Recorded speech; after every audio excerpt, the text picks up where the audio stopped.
En 1994, México enfrentó una de las crisis financieras más abruptas de la historia moderna.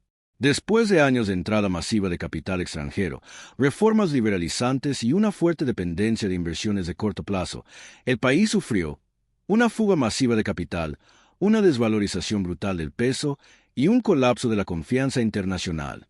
Para evitar una catástrofe total, México recibió un paquete de rescate liderado por Estados Unidos y el FMI. Pero ese rescate llegó acompañado de reformas estructurales obligatorias, recortes de gasto, privatizaciones aceleradas y sometimiento a reglas estrictas de austeridad internacional. Al igual que el Imperio Otomano, México descubrió que, cuando necesitas desesperadamente crédito, quien te rescata es quien dicta las reglas. La soberanía económica se vuelve condicional. Fue una versión moderna de una lógica muy antigua. Quien controla el dinero, controla al Estado. En 2013, la crisis bancaria de Chipre reveló otra cara de la dependencia financiera. Esta vez no fue la deuda pública la que explotó. Fueron los bancos, sobreexpuestos a activos tóxicos, especialmente ligados a Grecia. Cuando el sistema colapsó, la Unión Europea y el Banco Central Europeo ofrecieron un rescate, pero con una condición inédita. Bail-in. Los depósitos por encima de cierta cantidad fueron confiscados para recapitalizar a los bancos. Los cuentahabientes, y no los gobiernos, pagaron la factura. Este episodio demostró algo crucial. Cuando la crisis es demasiado grande y el Estado es demasiado pequeño para salvar a sus propios bancos, las decisiones pasan a manos externas, Bruselas y Frankfurt. El paralelo con el Imperio Otomano está en el mecanismo, no en la forma. Chipre mantuvo formalmente su soberanía, pero sus decisiones financieras fueron dictadas desde fuera, exactamente como la OCDE imponía prioridades fiscales al imperio. Más de 8 siglos antes de que los otomanos entraran en colapso fiscal, la dinastía Song vivió un proceso diferente pero con un resultado similar: la pérdida de autonomía debido a su propia fragilidad financiera interna. La China Song fue pionera en el uso de papel moneda. Sin embargo, las guerras constantes, el aumento del gasto militar y una recaudación fiscal insuficiente llevaron al gobierno a emitir monedas sin respaldo. La consecuencia fue una inflación acumulativa que erosionó la economía, desestabilizó los precios, destruyó ahorros y minó la confianza en la autoridad imperial. El imperio no cayó inmediatamente por eso, pero la fragilidad económica contribuyó a debilitar al ejército, generar tensiones sociales y facilitar invasiones externas, como las de los Jin, posteriormente, los mongoles. El paralelo es claro. Cuando un Estado pierde control de su sistema monetario, pierde también la capacidad de dirigir su propio destino. Así como el Imperio Otomano perdió autonomía ante sus acreedores extranjeros, la China Song perdió autonomía ante sus propios errores fiscales, pero la consecuencia final fue la misma: vulnerabilidad extrema. A pesar de las diferencias de época, cultura y circunstancias, los patrones se repiten. La crisis empieza con dependencia, endeudamiento externo, bancos frágiles, emisión monetaria excesiva. La autonomía se pierde cuando el Estado ya no puede pagar su propia cuenta.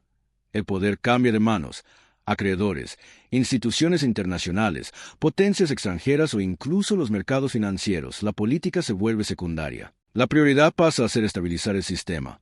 La soberanía empieza a negociarse o a ignorarse por completo. El Imperio Otomano, México, Chipre y la China Song muestran que la dependencia financiera no es solo un fenómeno económico, es un mecanismo histórico de pérdida de poder, control y autonomía. La crisis otomana no fue un caso aislado. En el siglo XIX, las potencias europeas transformaron deudas soberanas en pretextos legales y diplomáticos para una intervención directa. El dinero prestado siempre venía con cláusulas ocultas, no en el contrato, sino en la política internacional. Cuando un Estado dejaba de pagar, no llegaban abogados, llegaban barcos de guerra. Egipto y Túnez son dos de los ejemplos más claros de este patrón, y ambos ocurrieron literalmente al lado del Imperio Otomano, y en un periodo casi idéntico a la crisis otomana. No fue coincidencia, fue método. En el siglo XIX, el Egipto de Ismail Pachá entró en una ola agresiva de modernización. Ferrocarriles, canales de irrigación, industria militar, expansión del ejército, sobre todo, el financiamiento del Canal de Suez. Todo esto financiado con préstamos europeos, casi siempre con tasas altísimas. La espiral. Entre 1863 y 1879, la deuda egipcia explotó más de 20 veces. Los intereses anuales por sí solos consumían más de la mitad de toda la recaudación. Los acreedores, sobre todo británicos y franceses, comenzaron a exigir supervisores financieros. En la práctica, síndicos extranjeros dentro del gobierno egipcio. Cuando la situación se volvió insostenible, Londres y París forzaron la abdicación de Ismail e impusieron una administración conjunta. La Chispa. En 1881-82, un levantamiento nacionalista, liderado por Ahmed Urabi, exigió el fin de control extranjero. Eso le dio a los británicos el pretexto perfecto. Necesitamos proteger nuestras inversiones, nuestros acreedores y el canal. El desenlace. Gran Bretaña invadió en 1882. Derrotó a Urabi. Ocupó el país durante décadas. Controló el canal de Suez y toda la política fiscal egipcia. La supuesta intervención para estabilizar las finanzas se convirtió en una colonización de hecho. Túnez pasó por una trayectoria muy similar a la de Egipto y al propio Imperio Otomano, pero de forma aún más acelerada. El ahorcamiento financiero. En la década de 1860, emisarios europeos inundaron el país con préstamos para financiar. Modernización burocrática, ejército, proyectos de infraestructura y el lujo de la corte belical. La deuda se disparó y se volvió impagable. Cuando el Estado tunecino empezó a mostrar señales de colapso, impuestos insostenibles, rebeliones en el interior, desvalorización de la moneda, los acreedores europeos crearon una comisión financiera internacional. ¿Te recuerda la OPDA? Esa comisión tenía poder para controlar ingresos, supervisar impuestos y vigilar reformas. En la práctica, el gobierno tunecino estaba siendo tutelado. El ataque francés. Francia utilizó una revuelta tribal y la inestabilidad financiera como justificativa para intervenir militarmente. Resultado. En 1881, los franceses invadieron. En 1883, impusieron formalmente el protectorado de Túnez. El país pasó de insolvente a colonia en menos de 2 años. Esa frase resume toda la lógica geopolítica del siglo XIX. La deuda soberana era el caballo de Troya del imperialismo. Las potencias europeas rara vez necesitaban invadir un país de inmediato. Bastaba con prestar con intereses altos, esperar el inevitable colapso fiscal, exigir un control financiero temporal, transformar ese control en ocupación política o territorial. Egipto y Túnez fueron cobros armados.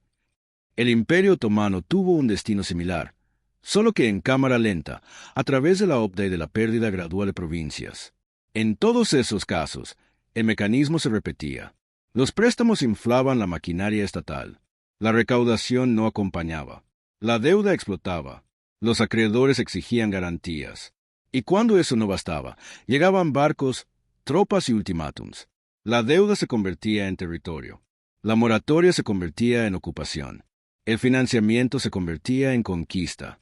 En las grandes crisis, desde el mundo otomano hasta el capitalismo global, no sobreviven los más fuertes, sino los más móviles, los más educados y los más conectados. En el Imperio Otomano, 2 grupos económicos se destacaron como sobrevivientes estructurales en tiempos de crisis.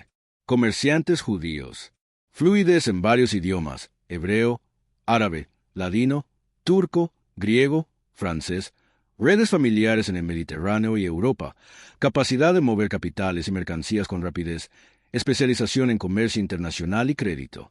Comerciantes armenios. Sólida tradición mercantil, redes económicas que se extendían del Cáucaso hasta la India, habilidades bancarias y artesanales, autonomía relativa frente a las economías locales.